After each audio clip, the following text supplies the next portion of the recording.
त्रिमूर्ति, segment में कौन सी 3 खबरें हैं जो आज के लिए रहेंगी खास, कौन से 3 शेयर हैं जिस पर आपको रखनी है फोकस, बताने के लिए हर रोज की तरह शरद हमारे साथ जुड़ गए हैं। शरद, गुड मॉर्निंग, बताएं त्रिमूर्ति शेयर्स कौन से हैं?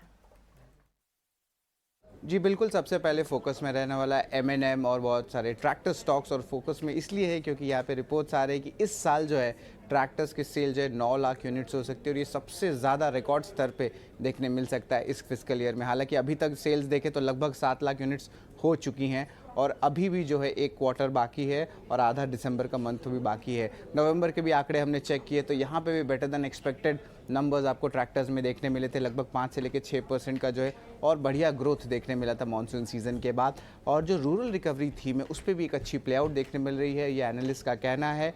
और लास्टली जो है बुलॉक्स जो है बैल से जो है जो ट्रांसफॉर्मेशन हो रही है ट्रैक्टर्स पे, ये एक लॉन्ग टर्म मूवमेंट देखने मिल रही है, तो ज़रूर इस स्पेस को वॉच आउट करिएगा। अब रूरल से जो है थीम हम लोग टियर 2 पे आ जाते हैं और यहाँ पे एक इम्पॉर्टेंट अनाउंसमेंट भी आई है फिनिक्स मिल्स की कि लगभग जो है 7 एकड़ की जो है ज़मीन सूरत में उन्होंने ली है। इसका कंसिड्रेशन 510 करोड़ रुपए का है और ये इंपॉर्टेंट इसलिए क्योंकि 2 बात है। पहला बात है कि रिसेंटली उन्होंने इंदौर में भी जो है एक जो है लग्जरी प्रोजेक्ट मॉल की जो खोले और अब जो है इनकी जो मॉल की एक्सपेंशन प्लान्स है टियर 2 और टियर 3 सिटीज़ में ज़्यादा फोकस कर रहे हैं, जैसे कि चंडीगढ़, सूरत और रिसेंटली लखनऊ में भी जो है एक इम्पॉर्टेंट मॉल खोला गया था। तो इस पे ज़रूर स्टॉक को फोकस रखेगा और स्टॉक ऑलमोस्ट 56% अपने मार्च लो से भी ऊपर है। तीसरा स्टॉक फोकस में रहेगा 3i इन्फोटेक का। हालांकि कंपनी का मार्केट कैप सिर्फ 750 करोड़ रुपए का है, लेकिन कंपनी को एक इम्पॉर्टेंट वाईफाई प्रोजेक्ट ऑर्डर मिला है और ये रेलटेल से मिला है और ये प्रोजेक्ट ऑर्डर का साइज़ जो है 250 करोड़ का है। तो अगर मार्केट कैप देखें तो 750 करोड़ का और जो ऑर्डर साइज़ है वो 250 करोड़ का है। तो इस स्मॉल कैप स्टॉक को भी आज अपने दिन के रडार में रखिएगा। ऑल राइट, ये काफ़ी इंटरेस्टिंग है। 3i इन्फोटेक छोटा कंपनी है, लेकिन फिनिक्स मिल्स पे डिस्कस करते हैं हम। आपको जल्दी ही फिनिक्स मिल्स की मैनेजमेंट जो हमारे से बात कर रही थी फ्राइडे को, उनकी भी कुछ कमेंट्री वापस लेके आते हैं, क्योंकि फिनिक्स मिल का टियर 2 टियर 3 सिटीज़ में मॉल एक्सपेंशन काफ़ी बढ़िया चल रहा है। फिनिक्स मिल के आप स्टॉक को लेके आइए, आपको नज़र आ जाएगा कि चार्ट से भी काफ़ी हद तक रिफ्लेक्ट हो रहा है। अगर आप 1-1.5 महीने, 2 महीने, 6 महीने थोड़ा पीरियोडिक ग्राफ फिनिक्स मिल का लेके आए या 1 साल का लेके आए, तो मेरे ख्याल से स्टॉक ऑलरेडी, ये देखिए 6 महीने में 25% ऑलरेडी चला हुआ है ये स्टॉक। तो कहीं ना कहीं चीज़ें बदल रही हैं इसके अंदर। पहले ये सिर्फ मुंबई बेस्ड था, लेकिन बहुत दूर नहीं है। 1500 रुपये उसका 50 वीक हाई है, 1450 रुपये पे है इस समय। वैशाली, ये क्या वापस अपना 50 वीक हाई टेकआउट कर सकता है आपके हिसाब से? कैसा दिख रहा है आपको फिनिक्स मिल्स?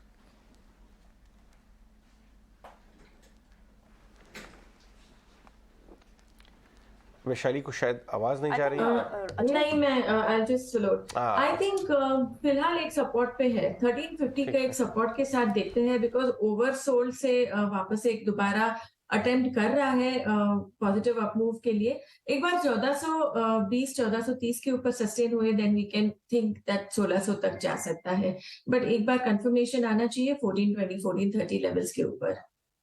ओके, ठीक है, आप कंफर्मेशन की वेट करेंगी तभी, यानी अब आपका कंडीशनल बाय होगा। और फिनिक्स मिल पे एक बहुत interesting report Ajay, I was reading कि सिर्फ रिटेल कंजम्पशन तो इंप्रूव हो रही है, जो हॉस्पिटैलिटी सेगमेंट है, जो होटल सेगमेंट है, वो बहुत स्ट्रॉन्ग है। इनका भी तो एक होटल है, उससे लगभग नवंबर मंथ में काफी इंप्रूव हुआ है। ये जो सेंट रिजिस, यस करेक्ट, सो ऑक्यूपेंसी लेवल्स वहां से बहुत इंप्रूव हुए हैं, जिसका असर आपको इंपैक्ट दिखने लगेगा। इनफैक्ट हॉस्पिटैलिटी, रिटेल और साथ ही रेजिडेंशियल, सेंट रीजस और आगरा होटल, 2 होटल्स हैं। ऑक्यूपेंसी जो है वो लगातार बढ़ रही है, 76% आगरा होटल में और सेंट रीजस 84%। और सिर्फ नवंबर के महीने में मॉल ऑक्यूपेंसी 720 करोड़ रही, 1 महीने के डेटा है। करेक्ट। तो ये सारी चीजें, सारे एक तरह से पॉइंट ये निकल के आ रहा है कि जो सेगमेंट सारे बिजनेस हैं उनके पीछे टेलविंड बहुत स्ट्रांग है। ऑल राइट, एक और जो बड़ी थीम हम लगातार कई बार डिस्कस कर चुके हैं, वो है रूरल कंजम्पशन में क्या रिवाइवल देखने को मिला है।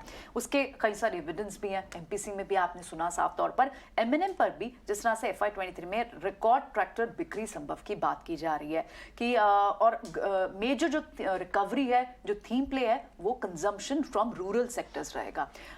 एमएनएम के स्टॉक में अभी फिलहाल हमने देखा ऑटो स्पेस में भी वैशाली, क्योंकि एक ब्रीदर सा तो दिख रहा है, लेकिन एमएनएम से पिछले हफ्ते कुछ रिकवरी के साइंस तो दिखे थे। कैसे अप्रोच कर सकते हैं एमएनएम या फिर दूसरे ऑटो स्टॉक्स को इस हफ्ते? आई थिंक जैसे कि मैंने बताया, I think Nifty quite likely 18,000 तक जा सकता है। सो उसी अनुसार एमएनएम में भी जैसे कैंडल दिखी, एक बेरिश कैंडल बनी है।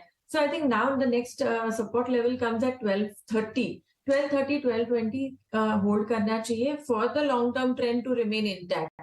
सो वो लेवल्स पे बाय किया जाए। ठीक है, तो लेवल्स का इंतजार और सही लेवल्स आने पर बाय कॉल्स। लेकिन रूरल डिमांड में लगातार बढ़त से महिंद्रा एंड महिंद्रा के स्टॉक में मूवमेंट पिछले 6 महीनों में 30% की तेजी। आइए Mahindra and Mahindra Phoenix mills हमने डिस्कस किया। त्रिमूर्ति सेगमेंट का आखिरी शेयर है 3i इन्फोटेक पर भी। संतोष, आपकी राय हम जानना चाहेंगे। पॉजिटिव्स हैं, कंपनी ने लगातार कर्ज अपना कम किया है, छोटी कंपनी है लेकिन बिजनेस एक्सपेंशन को लेकर काफी फोकस है। और ताज़ा खबरें ये भी आ रही हैं कि रेल टेल से वाईफाई मोनेटाइजेशन प्रोजेक्ट के कंपनी को ऑर्डर्स मिले हैं worth around 250 crore. Fundamental news flow positive नजर आ रहा है। पिछले 6 महीने में ट्रेंड भी हमने हल्का हल्का ही सही लेकिन 3i इन्फोटेक का बढ़ता देखा है। 3i इन्फोटेक की बात करें तो ये लो वॉल्यूम शेयर है और 5% के सर्किट पे मोस्टली चलते हुए दिखता है, तो जनरली ऐसे स्टॉक्स को अवॉइड करना चाहिए। लेकिन ऑलरेडी अगर किसी की पोजीशन है तो मेरे हिसाब से वो 6.60 रुपये का स्टॉप लॉस मेंटेन करके होल्ड कर सकता है, क्योंकि अगर ये तेज जो मोमेंटम चल रहा है कंटिन्यू रहता है तो ऊपर में 10 रुपये तक के लेवल दिखा सकता है। अगर कोई फ्रेश एंट्री भी लेता है तो उसको वही सेम स्टॉप लॉस 6.60 का लगाना चाहिए, या बेटर है इसको अवॉइड ही करें।